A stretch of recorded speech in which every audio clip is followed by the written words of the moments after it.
Assalamualaikum warahmatullahi wabarakatuh. Alhamdulillah wassalatu wassalamu ala Rasulillah ballagha risalah wa addal amanah wa nasaha lil ummah wa kashafa Allahu bihil ghummah wa jahada fi sabilillahi haqqa jihadihi hatta ataahu al-yaqin. Allahumma salli wa sallim wa barik ala sayyidina Muhammadin wa ala alihi wa sahbihi ajma'in. Subhanaka la ilma lana illa ma 'allamtana innaka antal alimul hakim. Rabbi shrah li sadri wa yassir li amri wahlul 'uqdatam min lisani yafqahu qawli. Allahumma aftah alaina futuhal arifin warzuqna fahman nabiyyin wa ilhamal malaikatil muqarrabin wa an tutliqa bihi an alsinatina wa an tufarrija bihi an qulubina wa an tashraha bihi an sudurina wa an tasta'mila bihi an abdanina birahmatika ya arhamar rahimin. Walhamdulillahi rabbil alamin wa ba'du. Alhamdulillah, syukur kita kepada Allah kerana dengan limpah kurnia, taufik dan inayah daripadanya yang dapat mempertemukan kita pada tengah hari yang penuh barakah ini dalam suatu majlis ilmu tazkirah zuhur di Menara Culan, Pulau Tower. Dan kepada sahabat-sahabat yang dimuliakan, alhamdulillah, saya ucap terima kasih kerana sudi jemput saya di surau ini bagi menyampaikan tazkirah zuhur. Walaupun hari ini tajuk kita secara umum sajalah, namun saya nak menyentuh dua perkara, iaitu pertamanya, apa yang berlaku di musim-musim yang kita masih lagi menyebut pandemik ini merupakan suatu ujian dan juga merupakan juga suatu musibah. Dan kalau sempat, insyaAllah kita akan bincang pula tentang kelebihan ilmu dan serta ilmu itu diangkat masa zaman akhir-akhir ini, dan apa yang terbukti dalam ibadah kita, bukti ilmu itu sendiri sudah diangkat oleh Allah Subhanahu wa ta'ala, dan ciri-ciri ataupun kita katakan unsur-unsur ilmu itu sudah dihilang atau diangkat oleh Allah Subhanahu wa ta'ala. Firman Allah dalam surah Al-Hadid ayat yang ke-22, ma asaba min musibatin fil ardi wala fi anfusikum illa fi kitabin min qabli an nabra'aha inna dhalika 'ala Allahi yasir. Likai la ta'saw 'ala ma fatakum wa la tafrahu bima atakum wallahu la yuhibbu kulla mukhtalin fakhur. Maksudnya, segala musibah yang menimpa di atas muka bumi, itu ayat yang ke-22 surah Al-Hadid, dan juga yang menimpa kepada diri kamu itu, melainkan ia telah termaktub sebelum Allah menciptakan akan langit dan juga bumi, ataupun sebelum Allah menciptakan bumi. Kerana sesungguhnya demikian itu, mana demikian itu ialah musibah yang turun di atas muka dunia ini adalah mudah bagi Allah. Maknanya kalau Allah nak buat adalah mudah baginya. Kita kalau nak buat satu susah kan. Baik benda yang baik, baik benda yang tak baik. Kita nak buat benda baik sukar. Nak bina bangunan tinggi-tinggi macam Culan Tower ni kan sukar. Dia kan bukan melindih zam-zam ala kazam tu jadi dia kan. Dia kena buat lagi dia punya perancangan, cari tanah, cari tapak yang baik, yang okey, boleh diri bangunan tinggi-tinggi kan. Panggil orang-orang yang pandai, tak kisahlah engineer tu, tengok tu. Kemudian datang pula yang design bangunan, namanya architecture, bahagian architecture, orang arkitek lah. Kemudian tengok pula kontraktor, macam-macam kan. Lepas 3-4 tahun baru siap. Tapi Allah Ta'ala mudah je bagi dia nak meruntuhkan sesuatu kan. Sukar dulu bagi dia nak kosongkan bangunan dulu, bagi clear semua dulu baru. Tapi bagi Allah, kalau nak buat sekali pun fayakun, terus jadi je. Jadi dalam ayat ni Allah pesan pada kita, apa juga berlaku musibah tu sebelum diciptakan dunia ni dah ada termaktub di dalam Lauh Mahfuz. Sebab itulah bila kita ditimpa musibah, kita tak boleh maki hamun musibah tu, atau walaupun demam, walaupun sesama. Kita kadang-kadang boleh demam, semua kita mongut, marah lah, apa halah, semua lah, apa hal, demam. Aku jogging setiap hari, badan sihat, makan vitamin C. Semua aku makan, sebelum mana ni. Jadi kalau ada lah vitamin A sampai Z, aku telan je. Kan? Rupanya AZ lain, AstraZeneca punya. Jadi sebab itu, bila berlaku sesuatu perkara, redha je lah. Kan? Sebab itu perkara yang bernama musibah ini, dia didik kita kan? Didik kita. Dua perkara dia didik kita. Kalau kita orang yang berdosa, sebab dia nak hapuskan dosa kita je. Dosa kita ni banyak. Nabi kata hatta syaukat yusyaqha, walaupun satu duri dia kena dekat tangan ke dekat kaki ke pun boleh menghapuskan dosa. Nabi kata walaupun terputus tali kasut. Ni bukan terputus timing bell kan, tali kasut je. Timing bell berat lagi lah kan. Jadi bayangkan benda-benda gitu tujuannya dia nak hapus dosa kita, supaya kita ni berada atas muka bumi sampai mati dosa tak ada lah. Sebab itu Allah sayang kita. Sebab tu kita tak dapat terima lah setengah-setengah orang ni yang dia tak percaya dengan bala bencana. Ni dipanggil fahaman deism. Fahaman deism ni fahaman liberal. Yang diorang ni dia percaya Allah mencipta alam, tapi dia tidak percaya pentadbiran Allah ke atas alam. Allah mentadbir alam ni kita kena wajib percaya, bukan takdir saja, bahkan tadbir. Takdir Allah telah jadualkan, tetapkan, Allah telah tentukan semasa azali lagi. Adapun tadbir, Allah mentadbir sampai kiamat dunia ni, dia uruskan. Dalam pentadbiran Allah ada dua pula, ada bersifat redha, ada bersifat murka. Kita ni pun tak dapat tentukan. Kita ni kalau Allah bagi sihat, tak pernah susah hidup, tak pernah miskin, tak pernah apa kedana, adakah tandanya Allah redha? Adakah tandanya Allah murka? Kalau Firaun umur panjang, sihat, dikatakan Firaun ada 3 riwayat kata dia menderhaka mengaku diri sebagai Tuhan tu. Pendapat pertama kata selama 20 tahun. Pendapat kedua kata 30 tahun.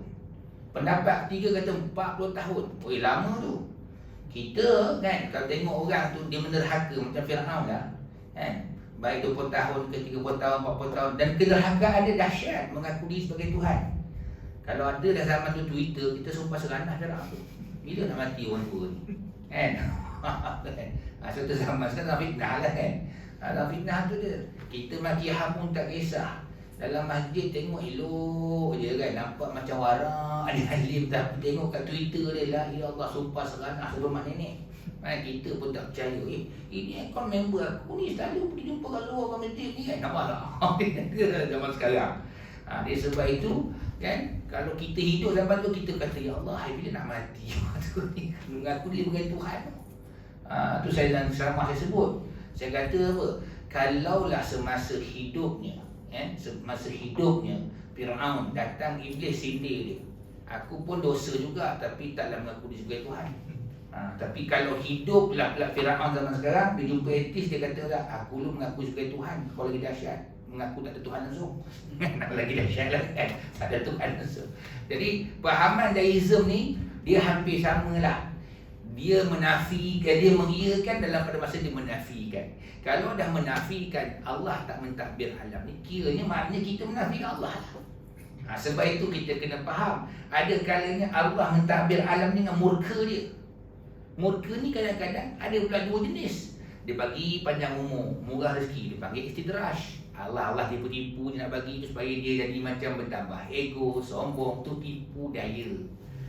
Macam kita lah. Kita umpan, apa dia usaha dalam hutan kan, kita letakkan jerat tu, apa yang dia suka dia pergilah. Dia pun masuk-masukkan jerat tu, ada makanan dia pun dia masuk-masuk ke jerat punya. Begitu juga orang yang kena istidraj. Cuma jerat Allah ni dia bukan turun menerus saja, terperangkap. Dia lama makan masa. Jerat ni lah dia makanlah makin sombong, makin engkar, makin takbur. Ada satu lagi sifatnya lah Allah akan terus turunkan dengan bala bencana. Jadi maknanya hari ni bala bencana merupakan suatu kehendak Allah yang kita panggil bala. Tapi setengah orang tak percaya. Dia kata apalah kau ni sikit bala, sikit berlaku kat dunia ni bala. Dunia dah tua. Jadi dah tua macam kita dah tua lah, tak sihat kan. Gitu. Jadi salah tu. Dulu kita ingat lagi masa sekolah tahfiz terbakar dekat Keramat. Itu ramai ustaz yang punya kat tahfiz, apa pandangan ustaz ni. Saya redalah kepada kehendak takdir Allah Ta'ala. Tu tanya ustaz, orang berilmu. Pergi tanya orang jahil, jangan salahkan takdir. Pula dah. Nak dia pun sepak muka tu kan. Dia tak salahkan takdir. Itu makna dia beriman kepada qada dan qadar. Lepas tu orang suruh belajar tauhid, akidah. Mudah dia rukun iman, 6 perkara je. Beriman kepada qada dan qadar. Qada qadar ni maknanya qada dan qadar Allah ada dua. Satu yang khair, satu yang syar. Yang baik daripada Allah, yang tak baik pun daripada Allah.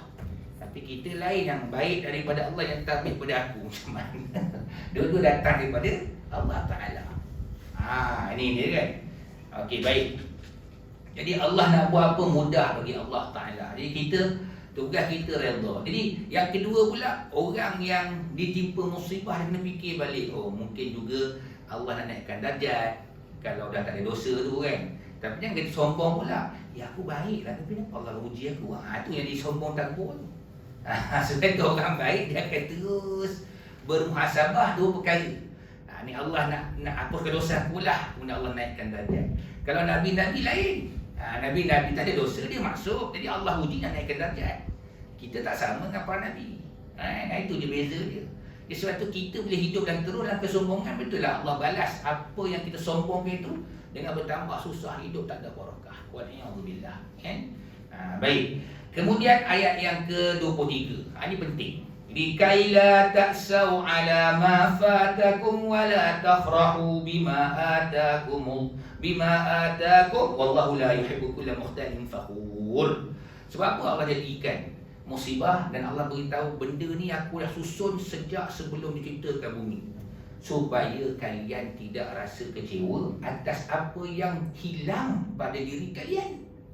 Dulu kita ada kerja yang gajinya lumayan. Musim pandemik tiba-tiba habis, syarikat tutup, kita dah tak ada kerja. Itu contoh.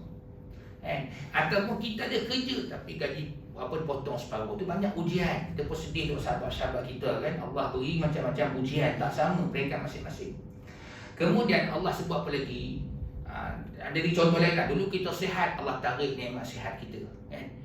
Kalau kita fikir-fikir balik kan, dua yang kita kena fikir balik. Orang senang, orang susah. Pertama, orang yang senang tapi banyak penyakit. Banyak itu kan kita kan. Duit banyak, kaya raya, kereta 3-4 biji, rumah 3-4 biji tapi isteri satu je lah. Ada dua orang kan. Jadi, tu tengok kan, dia kaya tapi tak boleh makan sotong, tak boleh makan kentang, tak boleh makan tu makan ni, minum manis, tak boleh minum masin, tak boleh makan daging, tak boleh. Nak makan daging darah tinggi. Dia tak boleh minum air kopi ni, dia manis sebab dia cik manis. Kan? Cuba bagi ke orang miskin. Tolak batu kayu. Saya pasal darah tinggi, saya tahu lah kan. Pasal fikir aku nak makan, dia fikir darah tinggi. Tu tanya orang yang susah. Assalamualaikum pakcik. Salam. Nak makan kambing tak? Boleh je. Saya sihat, tak ada masalah. Saya pergi Yaman tu, ada orang tua ni, dia pernah jadi kami punya apa, masa tahfiz kami kat Yaman tu, dia pernah jadi kami punya jaga Yaman ni. Tak kisah tua muda, tak kisah, tapi dia pun nampak sihat. Dia walaupun badan Muslim tu kan, pegang senapang AK-47. Saya tanya dia, pakcik tak ada ke kecil manis dah ini? Tak ada dia. Tapi tak tahu dia tak ya, tapi dia badan memang steady lah, dia sihat lagi. Dia tua lah dia tu. Jadi maknanya kita tengok itu orang susah lah, kita fikir balik, dia susah. Tapi kalau kita bagi apa saja, saya belanja dia minum apa semua, tak nak tolak. Tak ada dia kata, ada. Ini boleh, dia boleh belakang, tak ada masalah. Macam kita kan. Kita duduk sana kan, kambing tu orang kata kan, depan belakang kiri kanan je. Order je lah kan. Dia fikir balik kan, dia makan, fikir balik dah mula sakit kepala macam ni kan. Telinga dah merah rasa kan. Nampak tak kan? Bagaimana kita mampu nak beli, tapi tak mampu nak makan. Dia tak mampu beli kan, tapi dia mampu makan. Lepas tu fikir balik, oh tu lah nikmat. Allah tu adil. Tapi manusia tak nampak adil kan. Bila dia susah, nampak ada orang senang. Orang senang pula tak fikir, nampak ada orang susah. Kita Islam itu, dia ajar kita sebenarnya. Baik, yang keduanya, wala tafrahu bima atakum. supaya kamu jangan rasa kecewa dengan nikmat yang aku tarik. Nikmat hilang, tak kisah kesihatan ke, harta ke, apa, whatever lah. Dan jangan kamu rasa bangga bila aku beri satu. Itu tujuan dia. Bila kita tahu Allah beri kita satu tu, kita kata, ni semua ketetapan Allah. Aku sendiri pun dah usaha, tapi Allah beri juga. Usaha tak banyak mana pun sebab Allah beri. Alhamdulillah, itu saja. Sebab tu setengah-setengah orang, kalau kita fikir balik, kita ambil contoh. Orang pergi mancing. Satu orang ni dia pergi mancing, dia bawa bot dia yang ala kadar, dia buat pancing yang manual je kan. Tapi ikan dia banyak. Seorang dengan bot besar dia, siap ada GPS, siap lagi ada scanner ikan kan. Tapi bawa balik seekor. Nampak tak? Dia kita fikir balik sepatu yang canggih, yang bot canggih, boleh pergi tengah-tengah besar ni, banyak ikan dapat kan. Tapi sikit dia dapat. Sebab apa? Sebab rezeki milik Allah Ta'ala. Yang nelayan biasa-biasa je kan. Yang dia bawa macam-macam. Ada seorang sahabat saya, dia pernah jadi calon. Dia jadi calon, dia cikgu, dia kena berhenti kerja kan. Dia ustaz kan. So dia jadi nelayan sekarang. Dia tunjuk nelayan api dia punya ikan, ya Allah, Masya Allah. Dalam musim pandemik ikan dia banyak dapat. Dia tahu rezeki Allah Ta'ala beri. Tapi bila orang macam tu, dia nak heran apa. Solat subuh tahajud orang tinggal kan. Orang baik-baik kan. Orang macam tu lah elok dia calon tapi tak benar. Yang menang ni orang jahat lagi kan. Jadi insyaAllah lah, dia kata kita ambil orang baik-baik ni, lebay-lebay ni lah kan. Faham lebay kan. Sihat tu kan. Lebay ni orang kutuk kan. Zaman dulu lebay tu tinggi darah dia. Kita ni, situ ada nama betul secara umum kan. Kita ni kalau kita pandang sekolah pondok, nampak macam low class kan. Tu kalau kita pergi Indonesia. Indonesia pun punya nama pondok pesantren orang paling tinggi, high class. Sebab dia sekolah swasta kan. Orang kata bayaran. Berbayar, bukan free. Satu ada tu ustaz tu cerita dengan saya, dia orang Malaysia kahwin orang sini. Cerita saya, dia cakap, saya dah hantar kepada saya pergi Indonesia kan. Dia kata, Ustaz Azhar dia kan. Kita sini je, kita pandang rendah-rendah je dalam pondok pesantren ni. Cuba kalau pergi Indonesia. Saya pergi betul punya.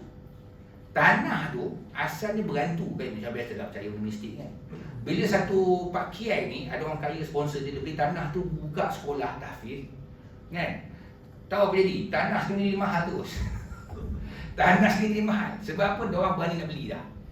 Sebab kata apa? Dah tak berantu. Sebab dah tak angker kata kan. Tak keras kata orang angker kan. Sebab dah ada pesantren. Itu satu. Nilai tanah naik. Yang keduanya, berebut orang tanya. Pak Kiai tu kata ini untuk orang Malaysia. Tapi kan ini Indonesia. Ya betul. Tapi Indonesia tapi untuk orang Malaysia. Orang berebut datang. Macam kata betul Ustaz tu kata. Bila saya isi minyak kat sini Petronas ni kan, budak Malaysia tu saya pegang serban tu, dia Ustaz ya Ustaz lah. Saya tu mengaji pesantren. Lepas tu dia mengaku dia seronok. Bagi dia high class lah. Kita mengaji mana pun nak bertumbuk, gajah mati biasa je. Tak ada apa sangat kan. Kalau sebut Oxford ataupun Al-Azhar juga lah. Al-Azhar kan, tu sains Islam Malaysia, nampak gah je kan. Ngaji mana pun nak gajah mati ke mana kan? Gajah hidup tak ada rumput ni gajah mati kan. Allahu Akbar kan. Baik. Jadi supaya kita jangan rasa gembira dengan nikmat Allah beri, sampai Allah kata apa? Aku tak suka orang yang rasa sombong dan berbangga-bangga. Okey, di sini pengajaran ulama lah kata dalam tafsir. Satu, bila kita dapat satu nikmat, jangan berbangga-bangga sangat. Kita tu silap. Kita suka berbangga. Satu bangga, satu sombong. Dia bangga tunjuk. Sombong pula dia pelekeh ke orang lain. Cuma kalau tuan-tuan ingat balik kan, kalau kita tadabbur Quran, kalau kita baca surah tentang Allah keji orang yang mengumpat, wailul likulli humazatil lumazah, celakalah bagi setiap orang yang mengumpat dan mencela. Tapi kenapa lepas tu Allah cerita pula allazi jama'a malau wa addadah yahsabu anna malahu akhladah. Orang tu celaka juga bukan sebab dia mengumpat dan mencela je. Kumpulkan harta, lepas tu sangka harta tu pula membuatkan dia kekal dalam hidup dia. Panjang umur lah maknanya. Kalau kita fikir balik kan, kalau kita fikir bagi manusia, cerita pasal abang mengumpat mencela. Tapi lepas tu cerita pasal kumpul harta. Kemudian pula dia sangka harta tu boleh menyebabkan dia panjang umur. Ulama kata dalam tadabbur ni apa? Kita perhati, kita baca dengan hati nurani, serta kita baca pula dengan menghayati, penghayatan lah. Oh, dah nampak, oh patutlah Allah sebut cela, ni ngumpat cela dengan berharta. Sebab bila kita dah banyak duit, kaya lah dia kata, kita akan cela orang. Nampak tak? Kita pakai beg LV tu, LV yang ori. Orang pakai yang lokal, kopi ori. Dia kata, sudahlah belagak, pakai LV pun kopi ori lah. Kita cela dia kan, kita umpat dia kan. Sebab tu saya mula tak faham, tak tahu bila baca satu kitab tadabbur Quran macam patutlah Allah sebut itu. Maknanya itu saja yang kita rasa bangga dah. Zaman hari ni tengok kat Facebook kan, IG kan, kalau yang perempuan tu beli cincin gelang dah tunjuk dah dalam. Kalau bagi lokasi rumah, confirm insya-Allah lah. Besok selamat lah kan. Orang empat senyum juga. Sonang kojo aku kan, dia bagi location sekali rumah kat mana. Kan? Hari ni kan. Sebab tu satu pergi pantang kita pun satu kan. Tapi saya cari hadis tak jumpa. Saya nak jumpa dia tu lupa saya kat mana ni. Tapi ni lah Nabi kata sini pun, kalau kita ada nikmat jangan tunjuk kat orang. Nanti nikmat tu akan musnah. Sebab apa kan? Orang dengki ni tak payah. Dia panggil bomoh, dukun tak payah. Dia tengok dengan mata dia rasa dengki je. Dan Allah berikan, ada setengah orang dia tengok je, terus musibah kena kita. Sebab tu kita pula, setiap kita ni, saya dan tuan-tuan semua, dia nampak suatu nikmat pada orang, sebutlah Bismillah, Masya Allah, Subhanallah. Kita doakan dia dengan kata Bismillah, dengan nama Allah. Masya Allah, apa yang Allah hendak. Subhanallah, Maha Suci Allah. Tapi jangan tengok pula amal sikit pendek, Bismillah, Masya Allah. Itu tak lah. Itu kita tu silap tu kan. Dia maksud dia astagfirullah sebenarnya kan. Tapi dia Bismillah, Masya Allah. Inilah zaman sekarang. Silap tu. Sebenarnya astagfirullahalazim. Kena pejam mata. Kita astagfirullah tengok dia. Astagfirullahalazim. Itu yang silap tu. Si atas bawah tengok tenung lah budak tu. Mulut beristighfar kan. Jadi silap. Yang betulnya ialah kita sebut Bismillah, Masya Allah. Jadi samalah, kita jangan tayak ke orang. Contohnya kan, suami isteri mesra kan, tu dia peluk-peluk masuk dalam buat apa, dia buat kita punya profile FB ke WhatsApp ke apa semua, benda tu bahaya. Ya, sebab tu dia tengok kan, ada setengah orang, dan ni pengalaman saya tengok ni kan, dia tu lah panggil nama suami isteri, tak panggil dah abang ke apa, sayang yang tu, tapi akhirnya berpisah juga. Berpisah juga akhirnya, tak ada cacat cedera pun, baik pada pihak suami, baik pihak isteri. Sebab apa? Sebab kerana silap di situ yang dia tak perasan sebenarnya kan. Jadi akhirnya kita dah termasuk golongan kullu mukhtalin fakhur. Mungkin masa kita ambil gambar, kita akan tunjuk orang ni lah suami misali kan. Yang isteri pula, isteri misali. Dia anggap pula ini yang suami aku, abang Sado kan. Dia tak perasan. Benda tu yang mengundang kepada yang Allah sebut mukhtalin fakhur. Akhirnya Allah tarik nikmat tu. Kalau kita kan boleh jangan ditayang-tayang tunjuk kan, sebab tu kita hanya bersifat tawaduk, rendah diri. Baik. Jadi sebab itu ini yang saya nak sebut ni dalam satu hadis Nabi SAW. Hadis ni perawinya adalah Abu Darda. Kan? Dalam satu hadis dia sebut gini. Dia kata awwalu syai'in yurfa'u min hadhihi al-ummati al-khusyu' hatta la tara fiha khashi'an. Perkara pertama sekali yang diangkat oleh Allah daripada umat inilah khusyuk. Sehingga kamu melihat tidak ada lagi dah orang di kalangan umat tu yang khusyuk. Kita pun tahulah khusyuk ni mana dalam solat. Tapi apa kena-mengena dalam hadis ni? Dia ada kaitan dengan ilmu. Sebab tu pentingnya kita menuntut ilmu. Apa yang saya risau lah zaman mutaakhir ini, ilmu terangkat. Sedikit-sedikit dah terbayang dah kita. Dulu kita bayangkan ilmu terangkat macam mana Quran dah hilang tulisan. Tapi sekarang tak ada lah. Dulu ada masa sekolah rendah, sekolah menengah tu 80-an, Quran hilang kan, tulisan. Tu rasa gemparan nak kiamat. Tapi sampai sekarang tak kiamat lagi. Lepas tu kepahaman kita kena faham. Kadang-kadang dia bukan bersifat yang kita nampak macam hilang. Kita kitab dah tak ada dah. Tak, kitab ada lagi.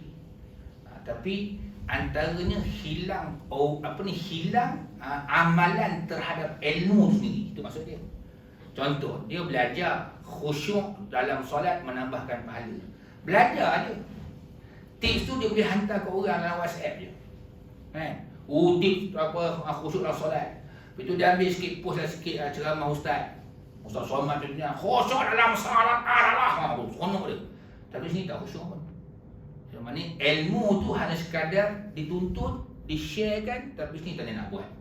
Ulama kata masuk sini lah, khusyuk tu hilang lah, orang tak beramal ilmu. Baik, apa beza khusyuk dengan khudu'? Mungkin tuan-tuan rasa macam tak dengar khudu' dengan khusyuk ni kan. Jadi dua istilah ni macam ni.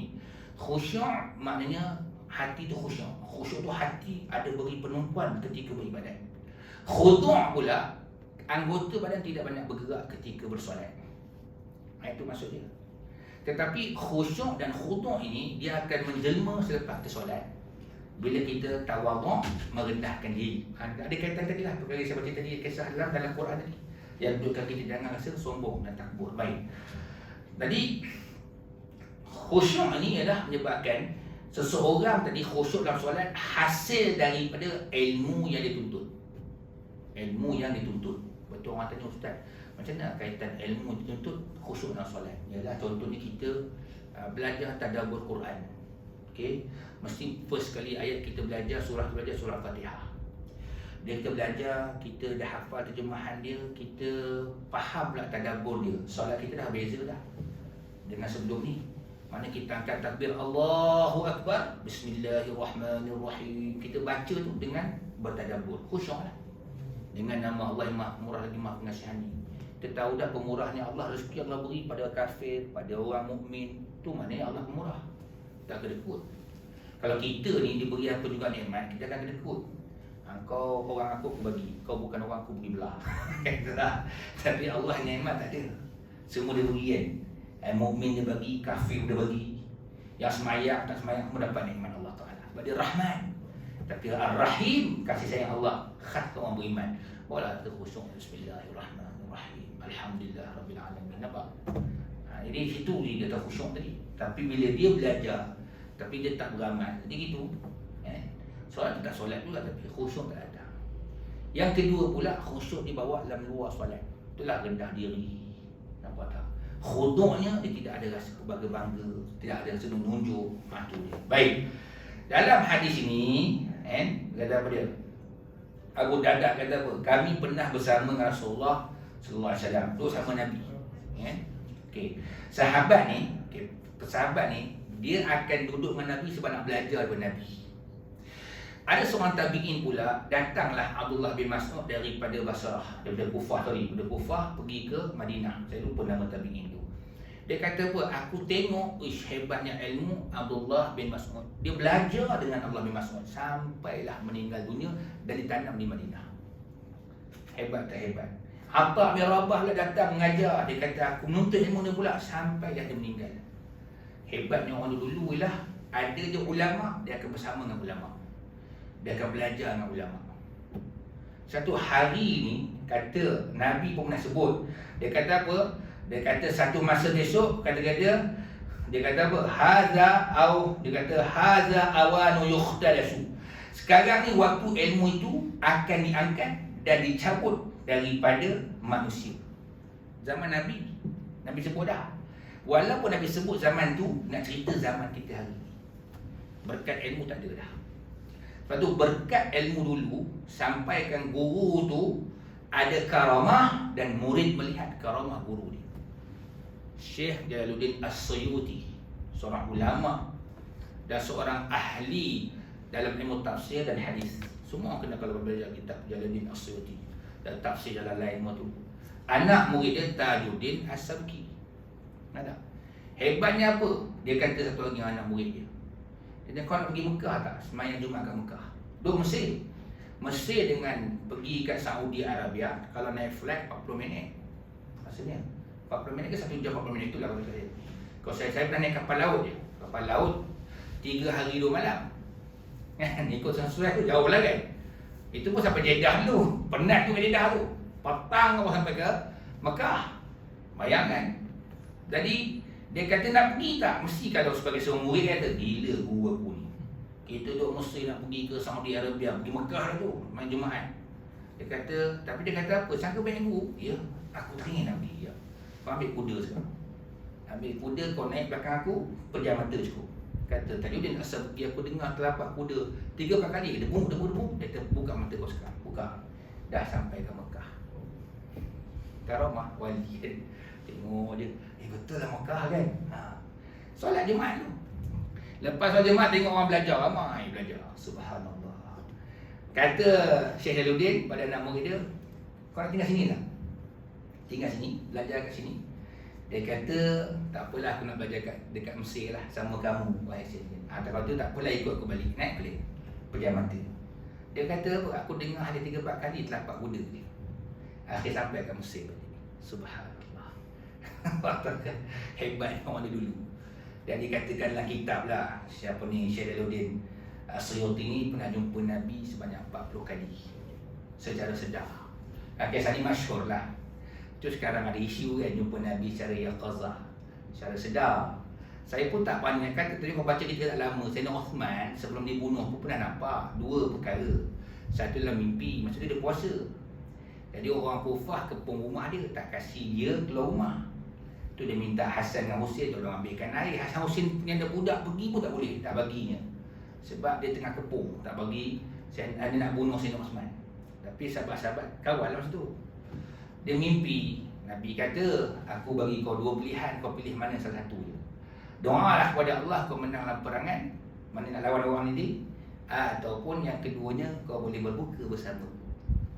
Kata Sayyidina Osman, tak apalah aku buka kau jadi Rasulullah, minum sama Rasulullah dalam mimpi. Satu dia kata lagi, Nabi kata datang daripada atap, Nabi bawakan air kan. Sekarang Nabi tanya, kau puasa kan? Nak puasa. Masa tu aku Ramadan lah. Jadi kau sekarang nak menang ke ataupun nak buka sama aku? Aku pilih nak buka sama kau Rasulullah. Itu jadi 2 riwayat. Jadi kita pun tak pun nak kata yang ni betul tak betul. Pasal waktu dah tak betul, kita lama dulu. Jadi orang sekarang ni dia lebih pandai. Itu susah tu. Dia pun sikit, tak ada hadis. Tak ada hadis. Tak ada hadis kau yang tak jumpa. Sebab tu kata ilmu. Saya dulu pernah 19 tahun dulu orang tanya saya. Tanya saya. Sebab dia kata dia sendiri pun tak jumpa dalil. Dia bukan ustaz lah, orang biasa pergi belajar lah kan. Belajar juga. Saya tengok ustaz dekat yang kita lama sebut bila kita baca Fatihah, waladhdallin, berdoalah Rabbi ighfirli wali walidayya. Dia tak kata wajib. Dia kata harus ataupun digalakkan ataupun sunat boleh juga kan. Tuhanku ampunkan dosaku dan dosa kedua orang tuaku. Kan ada mesti dengar kan ustaz kita mengajar waladhdallin Rabbi ighfirli wali walidayya. Selama dah 20 tahun dulu orang tanya saya kata tak tahu nak katalah. Setakat kan tak jumpa lah dalil kan. Baru jumpa. Dan kita Muwatta punya lama kitab tu ada kat rumah. Baru jumpa. Satu orang sahabat nama Abdul Rahman bin Asil ataupun Usail gitulah, bukan sahabat tabi'in. Sembahyang belakang Sayyidina Abu Bakar ketika Sayyidina Abu Bakar jadi imam. Solat maghrib. Masa rakaat ketiga dia kata baju aku pun dah bergeser dengan baju Sayyidina Abu Bakar. Maknanya dia rapat dia tengah mayang dengan Sayyidina Abu Bakar. Rapatlah walaupun dia makmum. Dia dengar selepas habis dia baca surah Al-Fatihah. Dia berdoa, Rabbana la tuzigh qulubana ba'da idh hadaitana wa hab lana min ladunka rahmah innaka antal wahhab. Rakaat ketiga. Sebab tu rakaat ketiga tidak ada surah kan. Dia baca doa setelah membaca surah Al-Fatihah. Tuhan kami la tuzigh qulubana, jangan kau pesongkan hati kami ba'da idh hadaitana, setelah kau berikan hidayah kepada kami. Wa hab lana min ladunka rahmah, kurniakan sisi Engkau rahmat untuk kami. Innaka antal wahhab, sunnya Kau Tuhan yang sebaik-baik pemberian. Dia dengar. Jadi ulama-ulama dulu tu dia kan kitab tulis bab-bab doa lepas baca Fatihah tu bukan buta-buta gitu je. Dalilnya ada. Di zaman hari ni antara sebab diangkat ilmu, ulama dah tak ada. Ulama dah tak ada dan orang tak belajar, atau ulama ada tapi orang tak belajar. Ini masalah dia. Ataupun orang makin lama makin kurang ajar. Sekarang kan dulu kan ingat isu dulu. Mufti kata haram rentah negeri kan. Mufti kena hentam, lepas tu dia minta maaf, alhamdulillah lah. Tapi tak heran kan, lepas-lepas ni orang hentam ulama. Zaman hari ni pertamanya yang bukan ustaz jadi ustaz. Bila buat salah nama ustaz yang kena.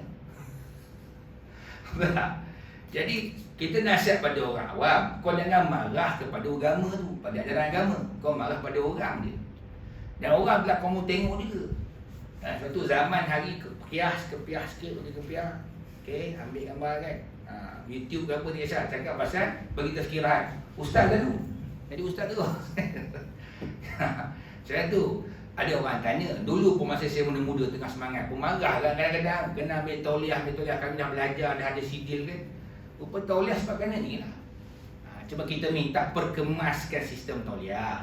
Kalau orang tu dah ada degree, kita hantar terus submit, kau pergi semak sendiri. Degree tu betul-betul kan. Tempatan telefon, mana UM betul tak, nombor sekian CDR betul. Telefon UA betul kan. Habis cerita. Kalau kerja dengan kerajaan kami ni kan, kerja dekat mesti telefon sendiri. Ada tak staff nombor sekian, ada. Siapa nama dia dah salah. Itu saja. Bukan menentang, tidak akan kata menentang sultan pula. Kan? Tidak. Kan? Kita patuh taat. Bagus.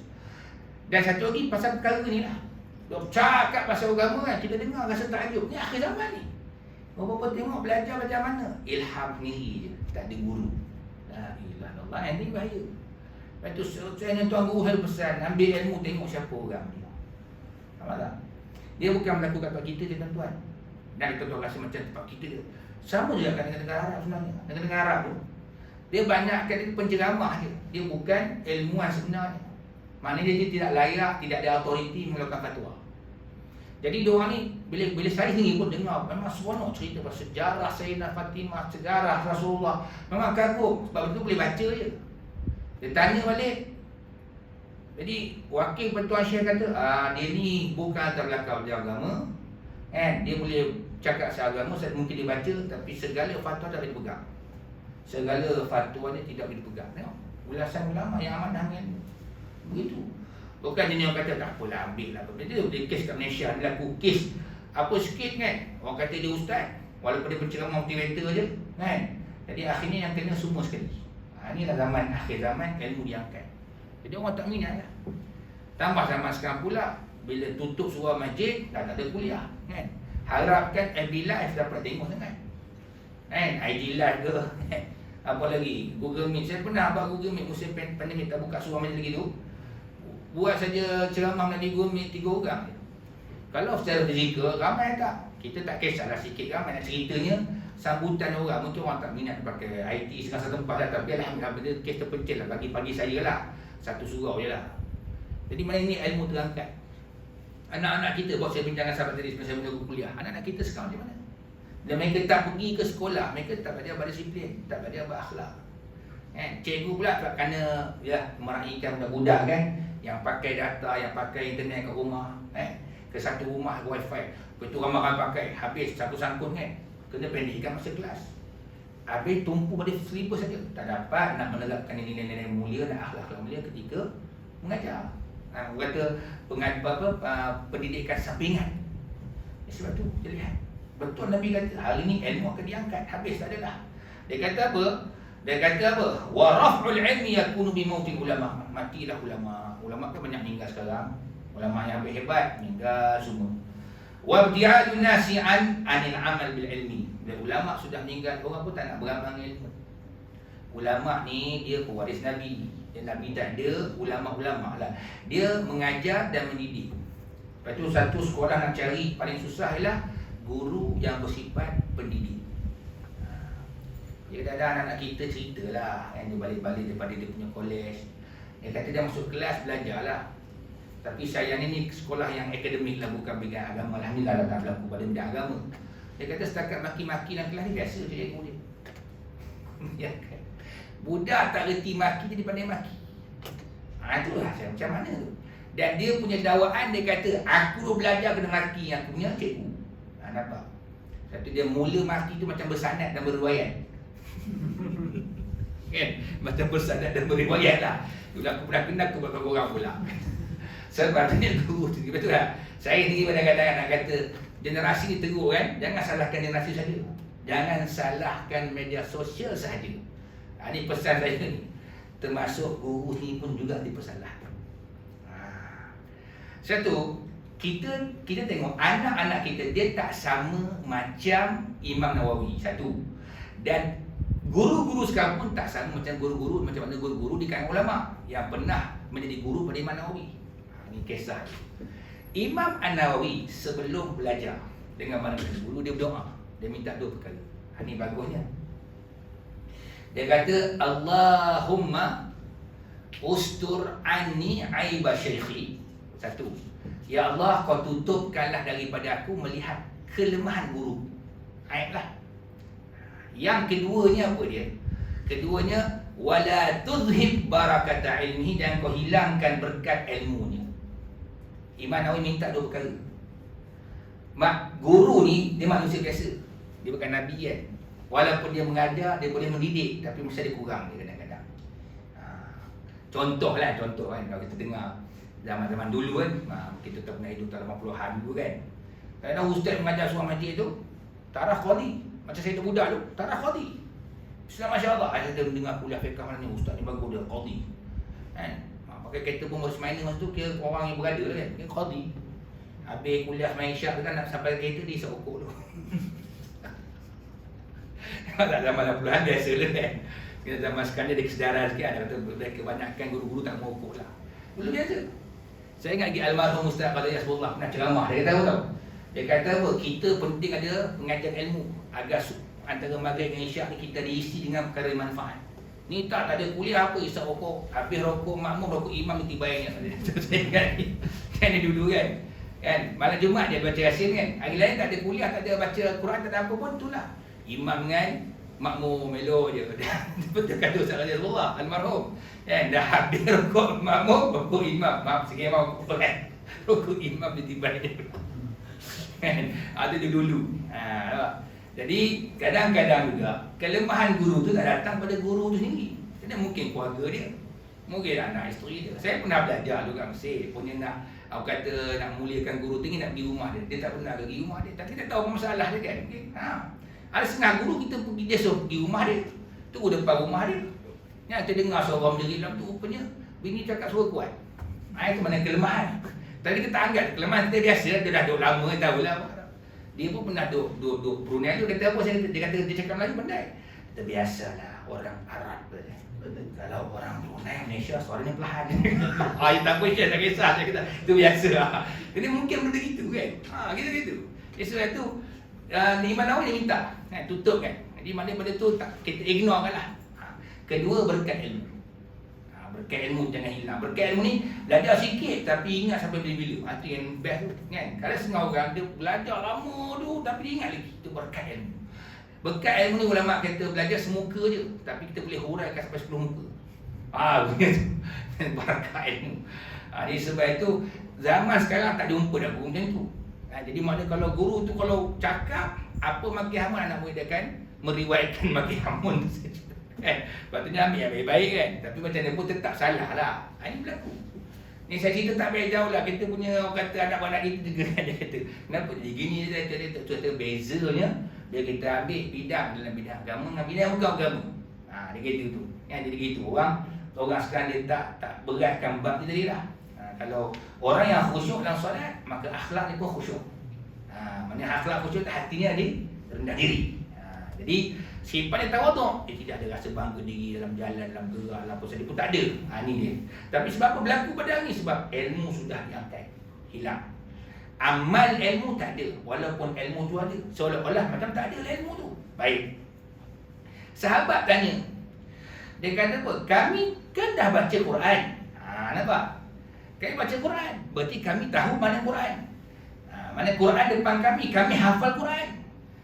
Kemudian Ziyad dia bersumpah, demi Allah kami baca Quran ya Rasulullah. Dan kami ajar pula isteri kami Quran, anak-anak kami Quran. Kami ajar mereka sampai mereka boleh menghafaz Quran. Orang dulu ialah pasal menulis ni dia kurang. Maka di Quran tu dibaca, dia dengar, dia ulang. Jadi dia hafaz. Baik. Apa kata Rasulullah, sakilatka ummak, hilanglah mak kau. Maknanya itu tanda marah lah. Hilanglah mak kau. Tidak ada wahai mak kau, wahai Ziyad. Kan? Sekiranya kalau aku bilangkan kamu ni adalah dari kalangan orang-orang yang berilmu, di kalangan para sahabat. Dan sekiranya aku bilang juga penduduk Madinah saja, engkau di antara ulama mereka. Kemudian Rasulullah terangkan lagi, kata dia, Taurat dan Injil turun kepada Yahudi, Taurat turun Injil pada kaum Nasara, tetapi mereka tidak beramal dengan kandungan Taurat dan Injil. Maknanya sekarang ni orang tak beramal sama macam orang Islam. Dia kata, maka apakah yang boleh beri manfaat pada mereka? Walaupun Taurat ada, walaupun Injil ada, sama macam orang Islam. Quran tu ada. Tapi apa manfaat Quran pada kita kalau kita baca tapi tak beramal? Allahu Akbar. Sebab itulah ilmu diangkat. Jadi kesimpulan dia diangkat sebab mungkin dah tak ada orang nak mengajar. Atau mungkin ada orang nak mengajar tapi tak ada belajar. Atau mungkin ada orang belajar tapi tak ada memanfaatkan ilmu, tak diamalkan. Sekadar kata nak seronok je. Ataupun niat dia nak mengisi masa depan. Betul silapnya, kenapa satu ilmu kita tuntut kita tak berapa ingat ataupun tak berapa nak manfaat untuk kita, tak berubah ke akhlak kita, kefahaman kita. Sebab kita niat nak pergi belajar tu, isi masa depan dia duduk saja buat apa kan. Itu silap. Lepas tu dia kena niat, aku belajar sebab nak dapatkan ilmu, nak beramal. Kemudian pasang niat, aku nak berguru dengan orang sekian. Kena pasang niat. Bukan sekadar dengar saja. Lepas tu dengar saja tu kan, bila ustaz suruh beli kitab, Tapi ustaz tu mengajar tiap-tiap minggu atau tiap bulan, dia sekali je tak. Sampai tu dia tanya ustaz dah lama datang saya. Pada ustaz tu datang tiap bulan. Soalan dia sampai tu. Saya selalu kena lah kan. Tak lama tak nampak, saya tiap bulan datang, saya tak nampak lah. Mana special saya tu halimunan tu. Orang tak nampak saya kan. Tu dia. Sebenarnya dia ni yang tak datang. Rugilah. Sebab itulah kalau kita nak belajarlah dengan berniat untuk mencari ilmu. Itulah panjang tu dah dekat dah masa tu. Jadi cukuplah hanya sekadar sajalah untuk hari ni. Baik, saya bagi pengumuman sikitlah sebab kerana musim pandemik ni tahfiz kami tu masih lagi memerlukan bantuan bagi sesiapa nak hantar atau bagi bantuan Kalau tak hari ni pun pada hari lain tak apalah, saya boleh bagi pada sahabat kita nombor akaun, bantulah suara tahfiz kami di Terengganu. Terengganu ni ialah orang kampung kan. Musim pandemik ni dia orang tak balik rumah. Saya balik rumah pun tak ada makan.